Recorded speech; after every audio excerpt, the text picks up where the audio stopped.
Joining me today to talk all things health, wellness and food in particular is none other than Captain Richard de Crespigny. How are you, Richard? Hi Adam, thanks for having me on your program. Good to see you. Now, being at your peak is obviously really important, and the peak to most performance comes to your brain. Diet's a big thing for that. Can you talk to us about an average day on the plate for you? Oh, I'm a pilot. I have to turn up to work at different hours of the day, and so I must have the energy peaking so my brain is efficient and I'm not sluggish. So I have to time my diet. I have to take carbohydrates at a certain time before I go flying. We actually have snacks on the airplanes just before we push back, so that carbs are up and we can think and our brain can be efficient and effective, and we're alert. Everyone needs a certain level of alertness to be efficient. You can't be too relaxed. So that's the first thing for me. So I have to diverge, I guess, from the habits of most people, because I have to time that with my flying. But apart from that, I need certain amount of carbs. I know how much carbs I need. And if I do that, I'm happy, I'm energetic. And understanding the relationship between carbs and proteins and fats, I think, is really important. It's a bit like the brain. If you understand the brain, you can understand how you can optimize your resilience and survivability. So why are carbs so important for your brain? It's the quick energy. It's the energy that the cells can process quickly. And humans are really good at processing carbs, so that's the easiest way. It's quick and it's efficient. And what sort of carbs do you normally take before you fly? I avoid all sugars. There's plenty of carbs in just the normal foods that are around. I don't specialise too much. I do like fish. I don't eat too much meat. It's just a preference. It's not for a particular reason.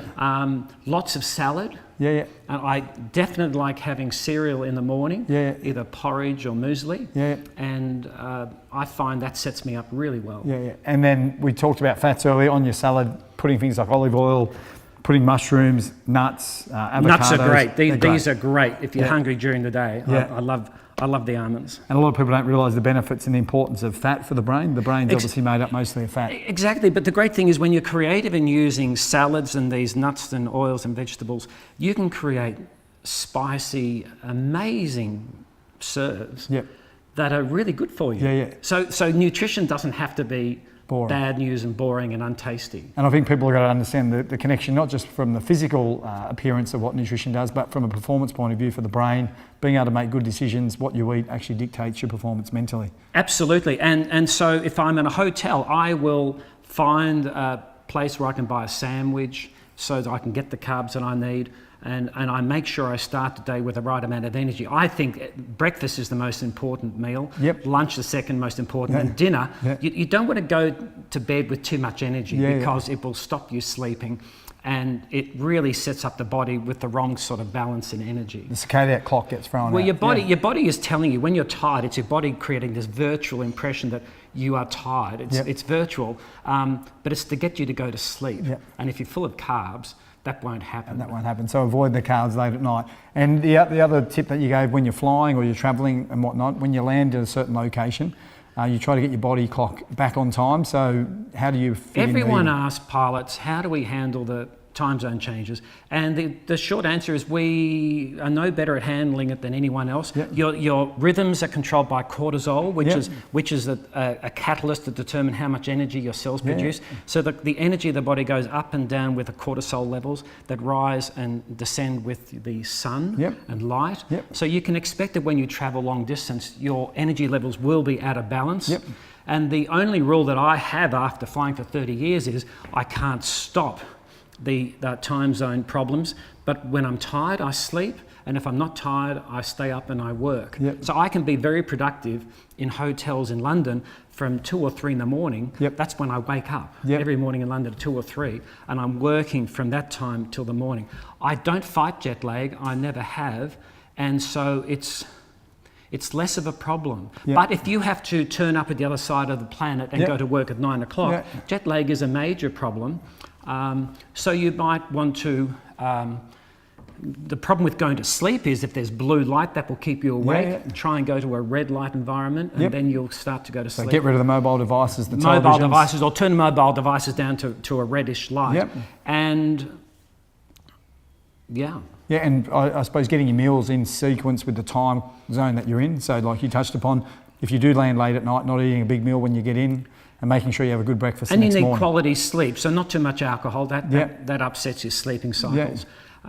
Just get a great night's sleep and wake up when you feel that you want to wake up, if you can, and then you'll be turbocharged. Certainly a great idea for long-haul travellers is if you're spending almost a day in the aircraft to get to the other side of the planet, time your meal, your movies, your work and your sleep. As soon as you take off, sync those 4 processes with where you're going to be. Okay, and great. so then while you're sitting down doing nothing else, you can tend to force your body into the regime of the country you're going to, and that helps a great deal. That helps a great deal. And the next day, get out in the sun as quick as you can as well. Absolutely. The sun, your brain absorbs the light, detects the light, and that starts to move the circadian rhythms. To be fully normal, it takes 1 day for every hour of time zone change, but you can pull your circadian rhythm quicker than normal if you just get out in the sun as soon as you can. And why is water so important when you travel? Oh, hydration is it's a river for everything that happens in the body. So hydration is critical for all the bodily processes. If the blood thickens, I guess you've got a bigger chance of clots. Water is everything. Drink as much water as you can. And how do you stay on your game in the cockpit for such a big flight? You're about to fly out to London today. That's right. And it's a long flight. Actually, we're only going to Singapore. It's only 8 hours, but we can easily be in the air for 16, 17 hours. Just make sure you start the day rested and you work up to have a meal before you go to work.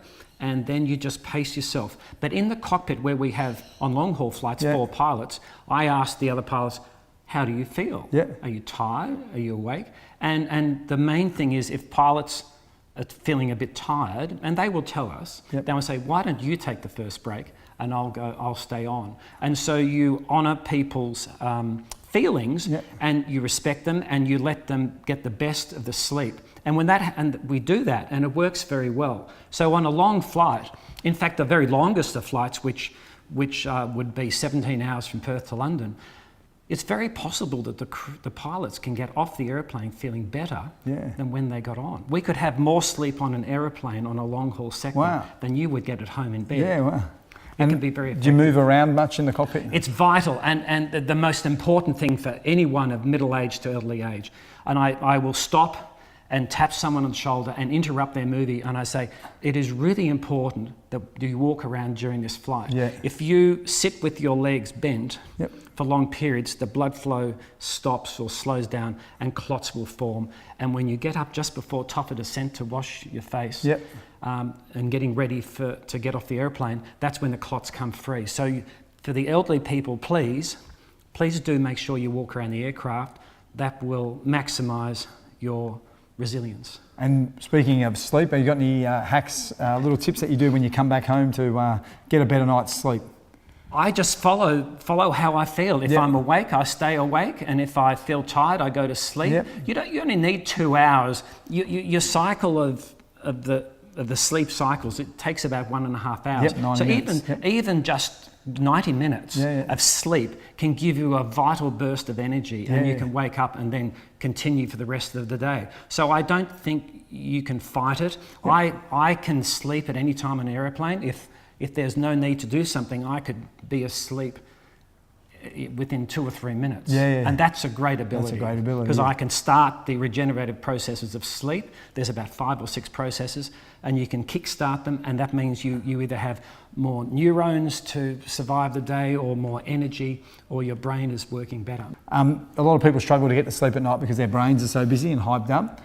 Do you meditate yourself, or do you use any tricks like writing with a notepad next to your bed if you do wake up with your brain racing? If I'm not ready to go to sleep, I stay up. And I'll work until I start to feel tired, then I go to sleep. So only go to sleep when you're tired. I don't meditate. It hasn't really, I've tried it, hasn't really helped me. But when my brain truly feels like it needs a rest, then I go to sleep. And that way I'm productive for as long as possible, and then I use the sleep for its most productive time. Beautiful. Great. Most people in life talk about the importance of the brain, and we don't really respect how important the brain is, but it's important not only just for how we think, but resilience. You want to talk a little bit about resilience? Well, For the elderly people particularly, the brain is very important. The concept of use it or lose it. If you don't use your muscles, they will slowly dissolve and disappear. If you don't stress your bones, they will dissolve again. Your bones are replaced every 10 years. They will dissolve and decay. And so we have to exercise our body, but we must also exercise our mind. And we have 100 billion neurons and 100 trillion synapses or hyperlinks. If we don't use those hyperlinks, if we don't access memories, if we don't read, well, if we do read, we extend our life span by 3 years. Wow. But if we don't read, if we don't talk about things, if we don't communicate with people, then, and we're not using those synapses and neurons, the connections, it's a bit like a connection being a train line going to a train station in the desert. The desert is a neuron and the train line is a synapse. The wind blows sand over the train line and those memories disappear. So it's important as we get older and our thoughts become more focused, our group of friends narrows. It's important that we keep our relationships with people that we love. It's important that we harness and support those relationships, because the biggest factor for longevity in older people is the relationships they have with other people. So not being isolated and lonely. Not being lonely. Loneliness is the worst thing. If you are chronically lonely, you'll have a 26% chance of dying early because of that. Wow, 26%. 26%. That's the relationships you have is the biggest effect that will determine your longevity. So make sure you go out there, join a club or join a group, socialise, move, stress, use it or lose it. And the brain is just as important to exercise as your muscles and spine. Yeah, that's great advice. And we just spoke about the elderly, but the young people out there, something you're very passionate about and something that you're famous for is your resilience, your ability to make hard decisions under pressure. As a parent myself, how do I teach my kids resilience? Well, we have to understand... What is resilience, I suppose, to start with? Resilience is recovering when things go wrong. And so we might have to retreat and simplify what we do, but we can come back to normal at the end. But we can, if we handle it properly, there can be growth from crisis or trauma. So when we do face a crisis, we aim to get out of it, but we might learn from it, adjust, and then we can come out even better. That's in the bad times, of course, but in the good times, if we learn the skills of resilience, we'll absolutely thrive. Now, the older generations have benefited from exposing themselves to threats and risks that have made them great. They've learned from all these, from handling the threats, they've adjusted, and they've excelled. But why do we deny our children the ability to be exposed to the threats and risks that made us great?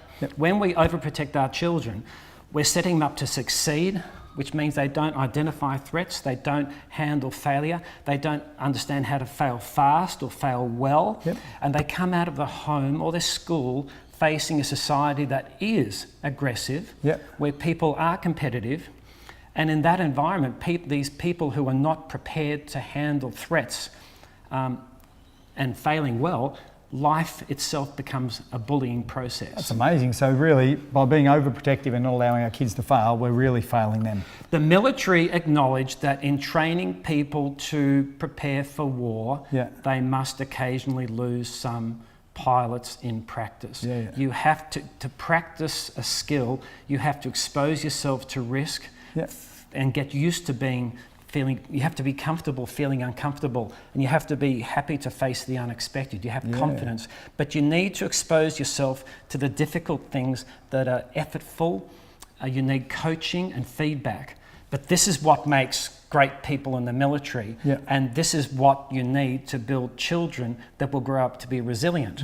But for the middle-aged people who have an expertise, so a doctor who was certified by the College of Surgeons 10 years ago, if he has excellence and expertise, but expertise in this case could be a curse.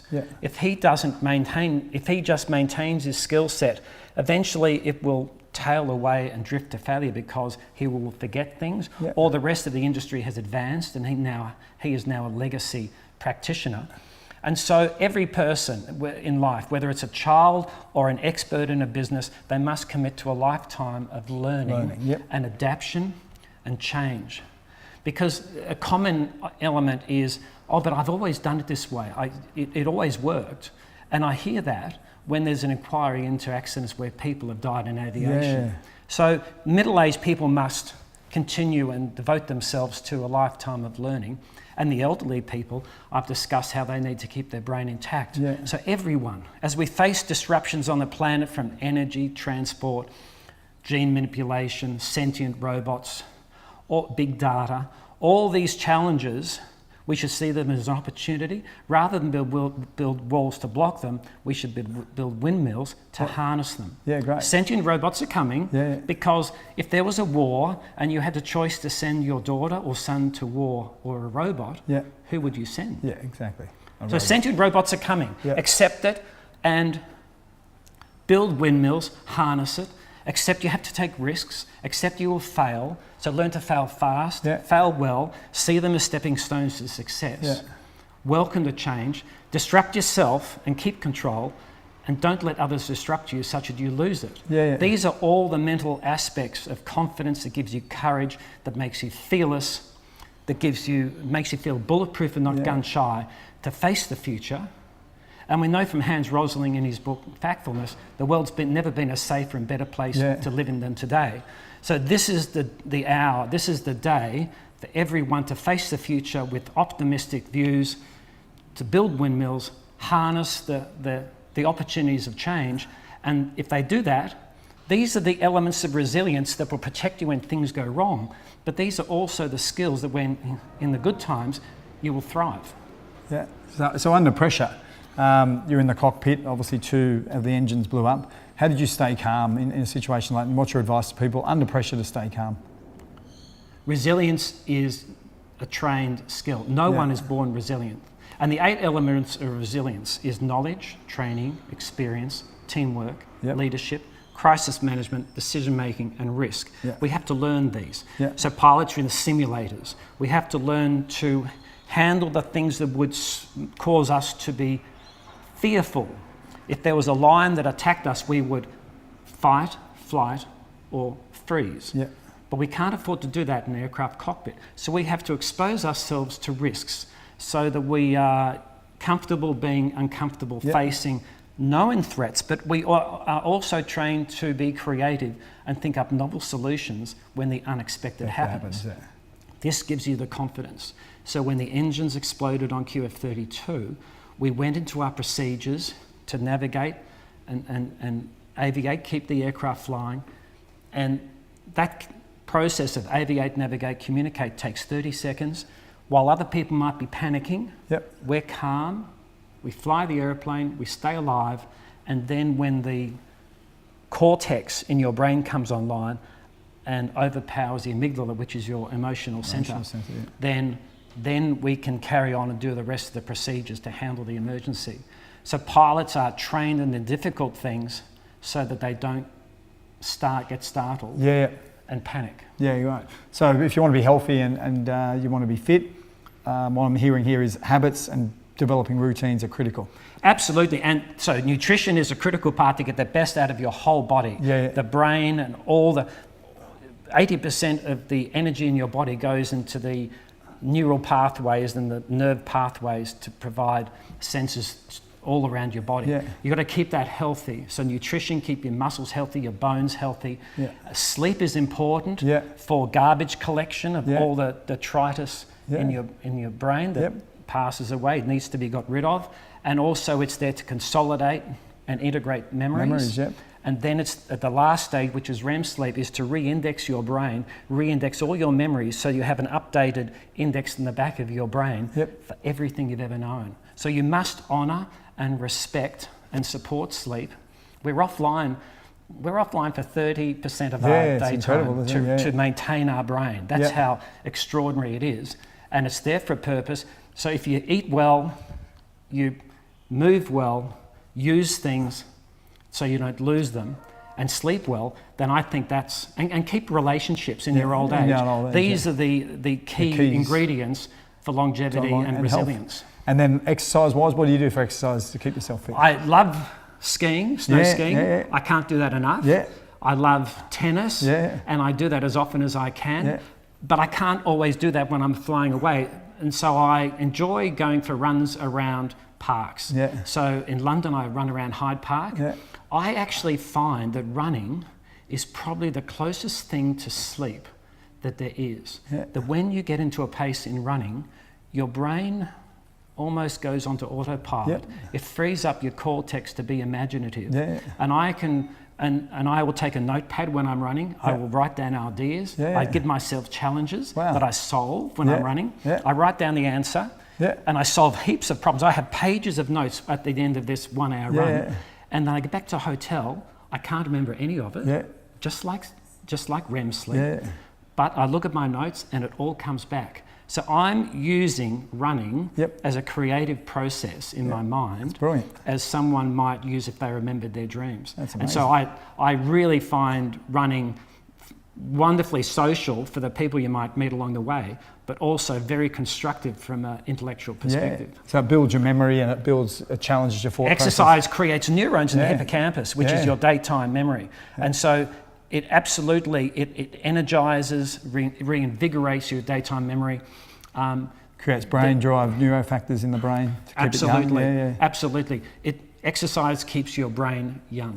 There you go. Well, fantastic, Richard. Absolute pleasure, mate. Thank you. Thanks Thank you very much, today. Adam. It's Appreciate been great fun. Thank you.